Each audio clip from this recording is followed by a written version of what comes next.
നമസ്കാരം. തൊടിയിലെ ചെടി എന്ന പരിപാടിയിലേക്ക് എല്ലാ പ്രേക്ഷകർക്കും സ്വാഗതം. ആയുർവേദ ഔഷധക്കൂട്ടുകളിൽ മുഖ്യമായ പങ്ക് വഹിക്കുന്ന ത്രികടുകളിൽ ഒന്നാണ് തിപ്പലി. തിപ്പലിയെക്കുറിച്ചാണ് ഇന്ന് നമ്മൾ പരിചയപ്പെടാൻ പോകുന്നത്. പൈപ്പറേസി ഫാമിലിയിൽപ്പെടുന്ന ഈ സസ്യത്തിൻ്റെ ശാസ്ത്രീയ നാമം പൈപ്പർ ലോംഗം എന്നതാണ്. സംസ്കൃതത്തിൽ കൃഷ്ണ, വൈദേഹി, പിപ്പലി, ഉപകുല്യ എന്നെല്ലാം പറയുന്നു. കേരളം, ബംഗാൾ, ആസാം തുടങ്ങിയ പ്രദേശങ്ങളിലാണ് ഇത് കൂടുതലായി കണ്ടുവരുന്നത്. വിവിധ തരം പിപ്പലിയെക്കുറിച്ച് ആയുർവേദ ഗ്രന്ഥങ്ങളിൽ പറയുന്നുണ്ട്. ശരിയായ തിപ്പലി ഏതെന്ന കാര്യത്തിൽ ശാസ്ത്രകാരന്മാർക്കിടയിലും ഭിന്ന അഭിപ്രായമാണ്. ഗജപിപ്പലി, പിപ്പലി, സിംഹാലി പിപ്പലി, വനപിപ്പലി എന്നിങ്ങനെ 4 തരത്തിൽ ഇത് കാണപ്പെടുന്നു. സുശ്രുതാചാര്യനും വാഗ്ഭടാചാര്യനും ഗജപിപ്പലി, പിപ്പലി എന്ന 2 തരത്തിലാണ് പറയുന്നത്.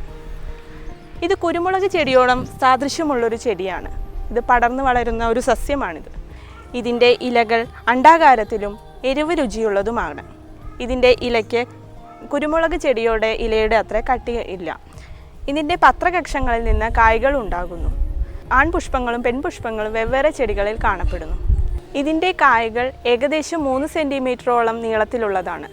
ഇതിൻ്റെ വിത്ത് 2.5 മില്ലിമീറ്ററോളം വ്യാസമുള്ളതാണ്. ഇതൊരു മാംസള ഭാഗമായ കവറിങ്ങോട് കൂടിയതുമാണ്. ഇതിൻ്റെ കായ മാംസളവുമാണ്.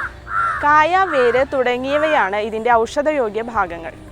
പൈപ്പിയാർട്ടിൻ, പൈപ്പറിൻ തുടങ്ങിയ ആൽക്കലോയിഡുകളും ബാഷ്പശീലമുള്ള തൈലവും ഇതിലടങ്ങിയിട്ടുണ്ട്. നല്ല ജൈവാംശമുള്ള മണ്ണാണ് ഇത് കൃഷി ചെയ്യാൻ ഉത്തമം. കാണ്ഡം മുറിച്ച് നട്ടാണ് ഇത് നട്ടു വളർത്തുന്നത്. വർഷകാലത്ത് പുഷ്പിക്കുകയും ശരത്കാലത്ത് കായ്കൾ ഉണ്ടാവുകയും ചെയ്യുന്നു. കായ്കൾക്ക് മൂപ്പ് കുറഞ്ഞാലും കൂടിയാലും അത് ഔഷധ ഗുണത്തെ ബാധിക്കും. പ്ലീഹാരോഗങ്ങൾക്ക് ഉത്തമമായൊരു ഔഷധമാണ് തിപ്പലി.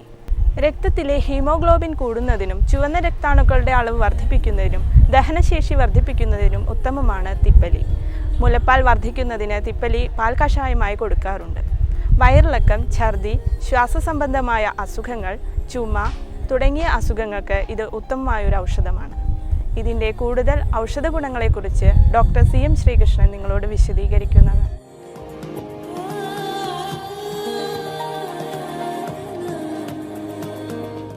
ഈ പിപ്പലി അല്ലെങ്കിൽ തിപ്പലി എന്നും പറയട്ടോ. ഈ തിപ്പലി എന്നും പിപ്പലി എന്നും, പിപ്പലി സംസ്കൃതം വാക്കാണ്, തിപ്പലി മലയാളം. ഏറ്റവും അധികം ആയുർവേദത്തിൽ ഉപയോഗിക്കുന്ന ഒരു ഔഷധമാണ് ഈ പിപ്പലി. അത് പിപ്പല്യാസം എല്ലാവർക്കും അറിയാം. അതുപോലെ പഞ്ചകോല ചൂർണം, പഞ്ചകോലം കഷായം, ഇതൊക്കെ ഈ തിപ്പലി ചേർന്നുണ്ടാക്കുന്ന. അതിൻ്റെ ഏറ്റവും പ്രധാനപ്പെട്ട ഉപയോഗം അഗ്നിദീപനാണ്. ദഹനം കൂട്ടും, പിന്നെ വിശപ്പ് ഉണ്ടാക്കും. പിന്നെ ഈ പഞ്ചകോല ചൂർണം ഏറ്റവും പ്രധാനപ്പെട്ട ഈ വയറിലുണ്ടാകുന്ന അസുഖത്തിൽ കൊടുക്കാവുന്നത്. അതുകൊണ്ട് പിപ്പല്യാസം ഈ വയറിലുണ്ടാകുന്ന അസുഖത്തിനൊക്കെ വളരെ നല്ലതാണ്.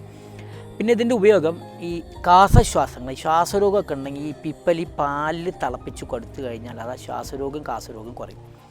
പിന്നെ ഈ രക്തവാതത്തിൽ ഈ പിപ്പലി ഇങ്ങനെ ഒരു 10 ദിവസേന പാലിൽ അരച്ച് തിളപ്പിച്ച് അത് കഴിച്ചു കഴിഞ്ഞാൽ ഒരു 1.5 മാസം കഴിച്ചു കഴിഞ്ഞാൽ ഈ രക്തവാദം, പഴകിയ രക്തവാദം അത്ഭുതമായിട്ട് മാറുന്നതാണ്.